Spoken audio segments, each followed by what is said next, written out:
പാറൂസ് ബ്ലോഗിലേക്ക് എല്ലാവർക്കും സ്വാഗതം. നമ്മൾ ഇന്ന് ഉണ്ടാക്കാൻ പോകുന്നത് ഇഡ്ഡലി ബോണ്ടയാണ്. ഇഡ്ഡലി ബോണ്ടയ്ക്ക് ആവശ്യമായിട്ടുള്ള സാധനങ്ങൾ ഇഡ്ഡലി മാവും റവയുമാണ് പ്രധാനമായിട്ട് വേണ്ടത്. ഇനി ഇഡ്ഡലി മാവിനെ കട്ടിയാക്കാൻ വേണ്ടിയിട്ട് നമുക്കതിലേക്ക് കുറച്ച് റവ ഇട്ട് കൊടുക്കാം. റവ പച്ച റവയാകാം, അതല്ല വറുത്ത റവയാണെങ്കിലും പ്രശ്നമൊന്നുമില്ല. അത് ചേർത്ത് നമുക്കിതിനെ ഒന്ന് കട്ടിയാക്കി കൊടുക്കാം. പിന്നെ ഇഡ്ഡലി മാവ് എടുക്കുമ്പോൾ ഇപ്പോൾ അരച്ച ഫ്രഷ് ആയിട്ടുള്ള മാവ് എടുക്കരുത്. തലേ ദിവസം അരച്ചു വെച്ച മാവാണ് എടുക്കേണ്ടത്.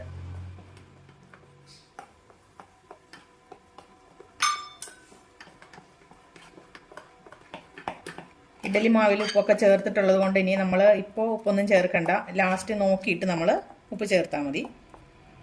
ഇത് നമുക്കൊരു 10 മിനിറ്റ് റെസ്റ്റ് ചെയ്യാൻ വയ്ക്കണം. അതിനിടയ്ക്ക് നമുക്കിതിന് ആവശ്യമായിട്ടുള്ള മറ്റ് സാധനങ്ങളൊക്കെ റെഡിയാക്കാം. അപ്പോൾ നമ്മളുടെ മാവ് റെസ്റ്റ് ചെയ്യാനായിട്ട് വെച്ചിരുന്ന മാവാണിത്. ഇപ്പോൾ കണ്ടോ, മാവ് കറക്റ്റ് പാകമായിട്ടുണ്ട്.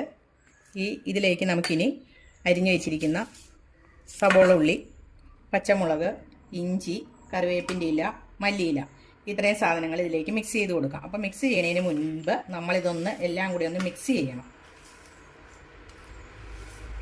ഈ സാധനങ്ങളെല്ലാം ചേർക്കുമ്പോൾ ഇതിൻ്റെ നല്ലൊരു ഫ്ലേവർ ഇതിന് കിട്ടും. മല്ലിച്ചപ്പിൻ്റെയൊക്കെ നല്ലൊരു സ്മെല്ല് വരുന്നുണ്ട് ഇതിന്. അപ്പോൾ അതിൻ്റെ ടേസ്റ്റും കൂടെ കിട്ടുമ്പോൾ നല്ല ടേസ്റ്റുള്ളൊരു സ്നാക്സായിട്ട് ഇത് വരും. ഇനി നമുക്ക് നമ്മളുടെ ഈ കൂട്ടുണ്ടല്ലോ അത് ഇതിലേക്ക് ഇട്ട് കൊടുക്കാം. കൈ കൊണ്ടിടാം.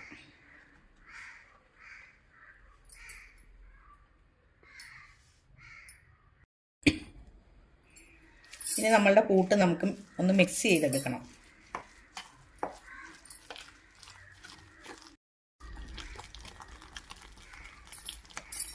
ഇപ്പം നമ്മളുടെ കൂട്ട് നല്ല മിക്സ് ആക്കി എടുത്തിട്ടുണ്ട്. ഇനി ഇത് നമുക്ക് പാകം ചെയ്യാം.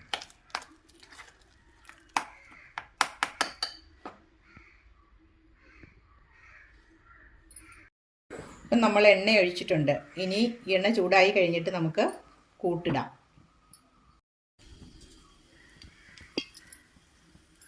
നമ്മളുടെ എണ്ണ ചൂടായിട്ടുണ്ട്. നമ്മളുടെ കൂട്ട് കുറേശ്ശെ നമുക്ക് ഒഴിച്ചു കൊടുക്കാം.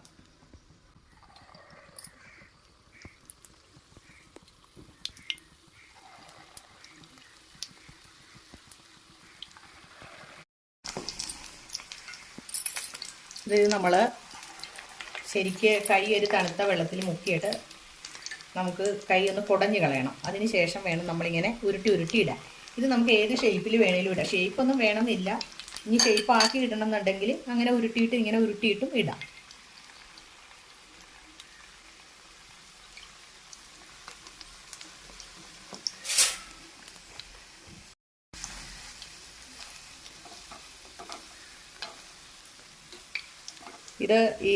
ഇതിന് വേണ്ടിയിട്ട് നമ്മൾ സ്പെഷ്യലായിട്ടൊന്നും ഉണ്ടാക്കേണ്ട കാര്യമില്ല. അതായത് നമ്മളിപ്പോൾ രാവിലെ ഇഡ്ഡലി ഉണ്ടാക്കാനായിട്ട് എടുക്കുമ്പോൾ ഇവിടെ ഞങ്ങളുടെ വീട്ടിലാണെങ്കിൽ ഓരോ ആൾക്ക് ഇത്രണ്ണം കഴിക്കുമെന്നുള്ളൊരളവുണ്ട്.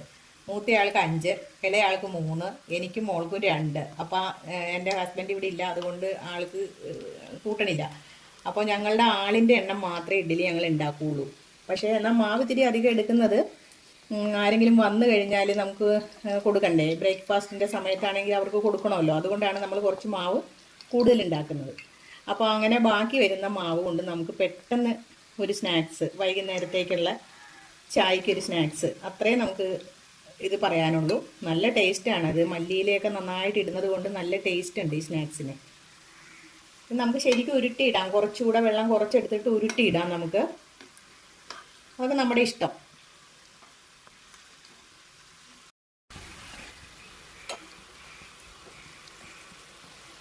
ഒരു ചെറിയ കളറ് ഗോൾഡൻ കളർ ആയതിന് ശേഷമാണ് നമ്മളിത് മാറ്റുന്നുള്ളത്, കോരിയെടുക്കുന്നുള്ളത്. അപ്പോഴേ ഇതിൻ്റെ ഉള്ളിലൊക്കെ നല്ല ഇതായിട്ട് വേഗത്തുള്ളൂ.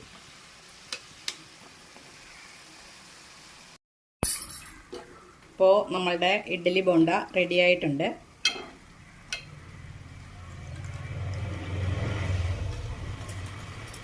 ഷേപ്പ് നമ്മളുടെ ഇഷ്ടത്തിനാക്കാം കേട്ടോ. നന്നായിട്ട് ഉരുട്ടിയിട്ടാൽ ഉരുണ്ടിരിക്കും, വെറുതെ കോരിയിട്ടാൽ ഇതേപോലെ ഇരിക്കും. ഒട്ടും എണ്ണ കുടിച്ചിട്ടില്ല. നമ്മളുടെ വട റെഡിയായിട്ടുണ്ട് കേട്ടോ. ഇഡ്ഡലി വട, ഇഡ്ഡലി ബോണ്ടാന്ന് പറയാം, ഇഡ്ഡലി വട എന്നും പറയാം. നല്ല ക്രിസ്പി ആയിട്ടുള്ള, പുറത്ത് നല്ല ക്രിസ്പിയാണ്, എന്നാൽ അകത്ത് നല്ല സോഫ്റ്റുമാണ്. അങ്ങനെയുള്ള സാധനമാണിത്. ഉണ്ടോ? പുറം നല്ല ക്രിസ്പി ആയിട്ടിരിക്കും, അകത്ത് നല്ല സോഫ്റ്റുമാണ്. കണ്ടോ? ഇങ്ങനെ ഇരിക്കും. അപ്പോൾ നമ്മളുടെ ഇഡ്ഡലി മാവ് പോവാതെ നമുക്കൊരു വട, വൈകുന്നേരത്തേക്ക് ചായക്കുള്ള ഒരു ചെറിയൊരു സ്നാക്സ്, ഇതിന് പറ്റിയ എന്തെങ്കിലും ചട്നിയോ അങ്ങനെ എന്തെങ്കിലുമൊക്കെ കൂട്ടി കഴിക്കാൻ നല്ലതാണ്. കട്ടൻ ചായയും ഈ സ്നാക്സും കൂടെ കഴിക്കാൻ വളരെ നല്ലതാണ്. എല്ലാവരും ഇത് ഉണ്ടാക്കി നോക്കണം.